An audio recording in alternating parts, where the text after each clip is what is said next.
tudo bem?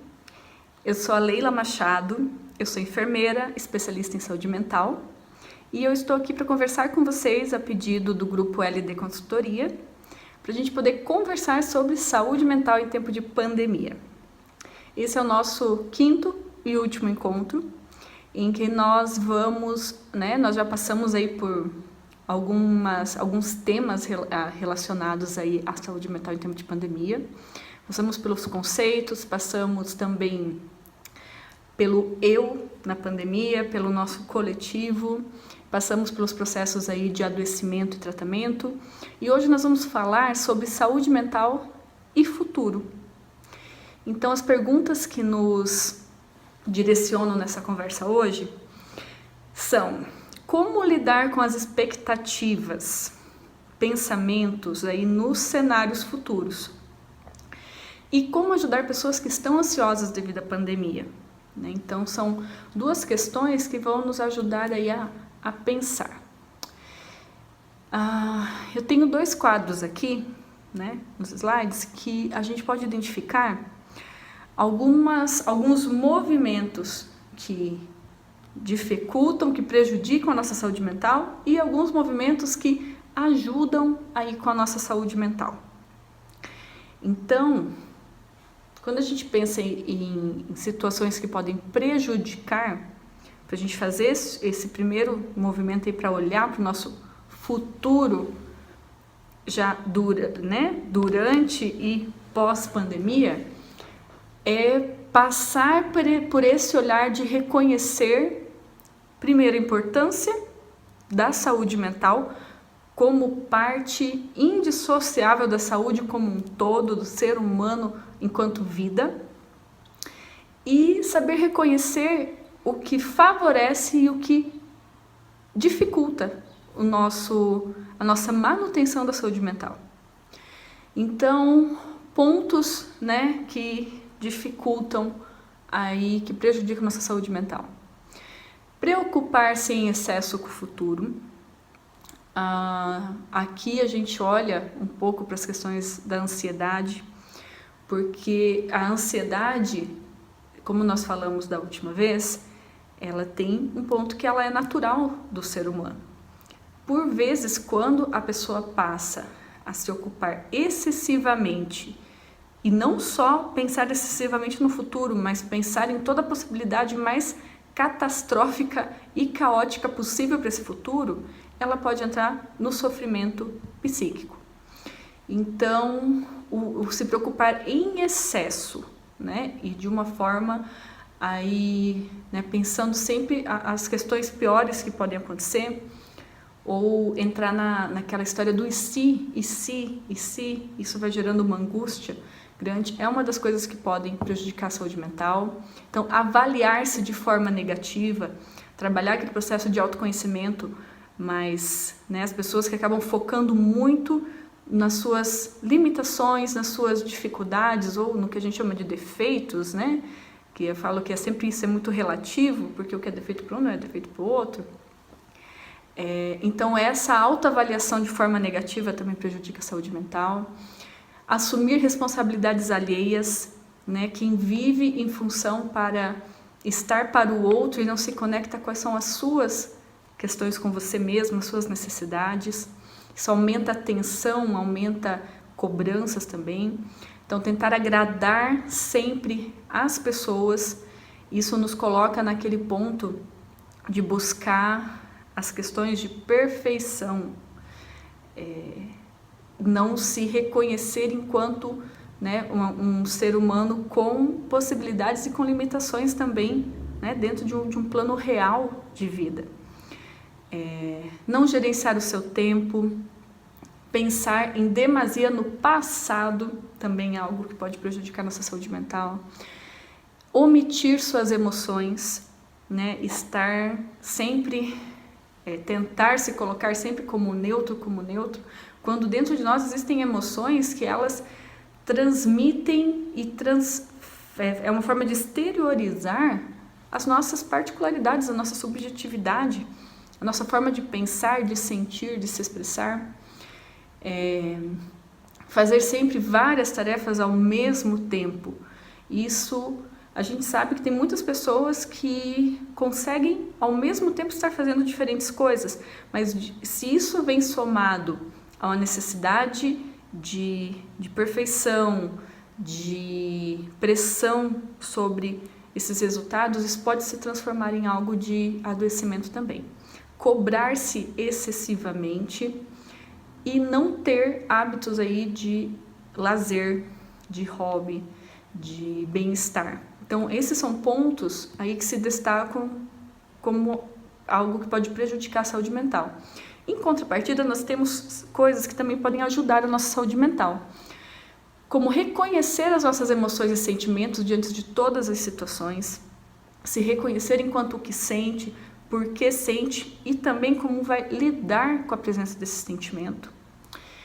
Evitar excessos de informação, mas também buscar, né, quando a gente precisa de informação, a gente vai buscar informação, saber onde buscar, em locais que sejam uma referência, sites que sejam referências, para evitar as informações que a gente fala que são as fake news, né, que procuram mais causar um caos, né, serem caóticas na vida das pessoas do que necessariamente trazer informação que seja produtiva, que seja criativa para a nossa mente.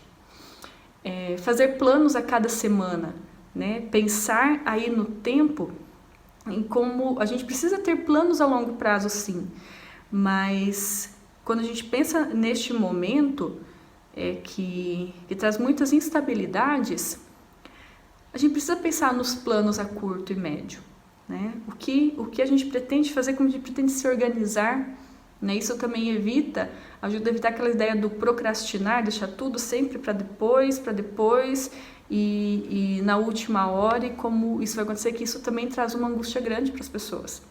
Então faça planos a cada semana, procure fazer o que gosta, se reconheça na sua subjetividade, no que você gosta, no que é teu, né? No que te faz bem. Se conecte com você, interrompa pensamentos repetitivos e catastróficos, que são pensamentos que muitas vezes estão conectados aí às pessoas com crise de ansiedade, de pensar que o que vai acontecer é sempre a pior versão de tudo, né? Então é importante conseguir reconhecer esses pensamentos e interromper no sentido de, uma vez que a gente consegue reconhecer, a gente já faz um primeiro movimento para um próximo, que é conseguir trabalhar com eles, ressignificar eles, né? Que isso faz com que esses pensamentos não tenham força ou proporção a ponto de, né, de um sofrimento virar um adoecimento mental. Estabeleça atividades comuns e individuais. Tem atividades que você possa se conectar com a sua família presencialmente, né? Se conectar na presença, na afetividade, mas também preserve o que é seu, o seu momento com você, para algo que você gosta, né, da sua particularidade. Exercite o cérebro com jogos, com leituras, com algo que traga informação, que traga novidade. É muito importante que, na medida que a pessoa, né, consiga ter acesso a diferentes vias de informação, aprenda técnicas de relaxamento também.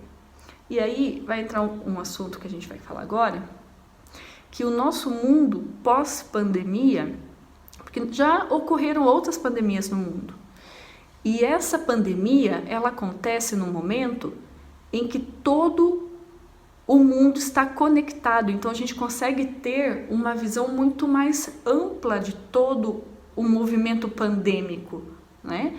Do processo de surgimento, evolução e gradativa redução dos números de casos, dos números de mortes, mas ainda a presença, né, que vai continuar e possivelmente continue por muito tempo na nossa vida. Então, quando a gente pensa nesse futuro, a gente fala assim, quando voltar ao normal, aí a gente se pergunta, mas qual o normal, né? Qual o normal que a gente espera? A gente espera que seja um normal como a vida antes da pandemia? Qual vai ser o novo normal para a vida humana, individual e social, após este momento, né? Então nós somos, uma das habilidades fantásticas humanas é a adaptação. O ser humano, ele tem uma habilidade de se adaptar. E a gente pode, né, usar desta capacidade para trazer benefícios para a nossa vida. E aí a gente fala de um termo que também às vezes acaba sendo muito batido, mas é muito importante, que é a resiliência. Resiliência é a nossa habilidade de a gente poder se adaptar, contornar, ressignificar as situações, buscando aí uma vida e um olhar positivo sobre o que a gente está vivendo. Então sim, a gente precisa falar de esperança.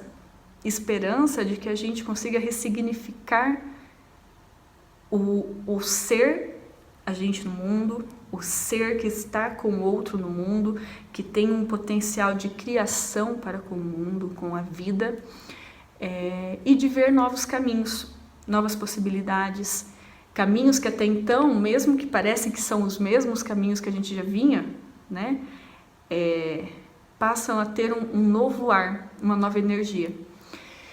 Então, existem sim novas perspectivas de sociedade, de saúde e de saúde mental. Inclusive para o cuidado holístico, que é uma das vias que eu tenho me dedicado como enfermeira, para o cuidado para além do ser humano biopsicossocial, mas também para o ser humano que é energia. Então aqui nós falamos de um ser humano que é holístico, um cuidado holístico. E aí nós temos, inclusive, uma política pública nacional, que é a política de práticas integrativas e complementares em saúde, que traz um arsenal de possibilidades da gente acessar a promoção da saúde, a prevenção de doenças e a recuperação da saúde por novas experiências, para além do cuidado, né, porque elas são integrativas e complementares, para além dos diagnósticos e do cuidado dentro da medicina, dentro de fisioterapia, farmacologia e tantas vias de saúde que nós temos, complementar os cuidados com a nossa energia, que cuidam aí do nosso corpo, né, que cuidam da gente de uma forma holística, inclusive olhando para a gente como um todo. Então aqui nós temos muitas práticas que passaram a ser mais conhecidas a partir da pandemia, que foi uma busca humana de algo que conecte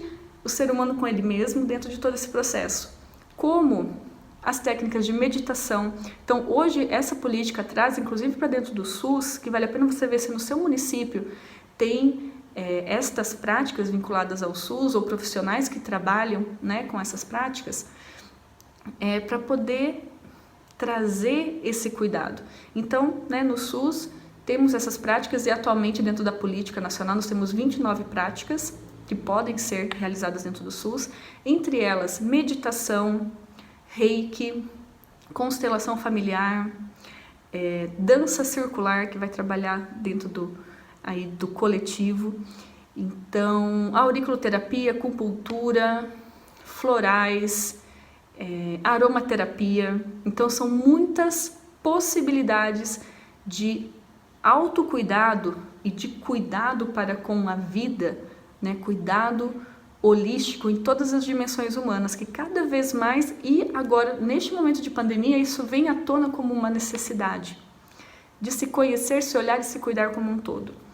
Então eu, né, particularmente trabalho com reiki, com aromaterapia, com meditação, né, uso para minha vida e trabalho também à frente desse cuidado, com, né, auriculoterapia, reiki, a dança circular, que é incrível. Quem tiver oportunidade vai se conectar com as outras pessoas aí através dessas práticas. Então convido vocês a conhecerem mais sobre essas práticas, se conectarem com vocês e trazerem cada vez mais a saúde mental para dentro da discussão e da conversa de quando a gente fala sobre saúde, para trazer mais, vencer preconceitos e tabus e favorecer que a gente viva melhor, que a gente viva mais feliz, que a gente viva bem. Muito obrigada pela participação, pela atenção de vocês durante esses dias. Foi muito bom manter aí essa conversa, essa possibilidade de falar sobre esse assunto, espero que de alguma forma ajude, né, alguém aí que esteja assistindo, e fico à disposição também conforme surgirem aí conversas, perguntas, o grupo vai estar também, né, pode estar me encaminhando para a gente esclarecer dúvidas ou conversar mais sobre isso. Fiquem com Deus, gratidão.